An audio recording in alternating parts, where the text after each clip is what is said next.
আলহামদুলিল্লাহ, আমরা একটি জাহাজে আছি এখন।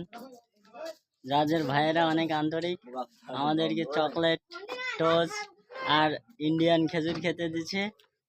আমার সাথে রয়েছে আমাদের ইমরান ভাই, ইমন ভাই সহ আরো শতাধিক দর্শক। খেজুর বরফিত পুড়িছিল এক চেরা কিন্তু মুতি এই জাহাজের ভাইরা আমাদেরকে জানিয়েছে জাহাজে 3,60,00,000 টাকা মাল আছে, 3,60,00,000 টাকার মাল আছে। এখানে আরো শত শত জাহাজ আছে আমাদের পেছনের দিকে। আমরা একটু সামনের দিকে যাব এখন।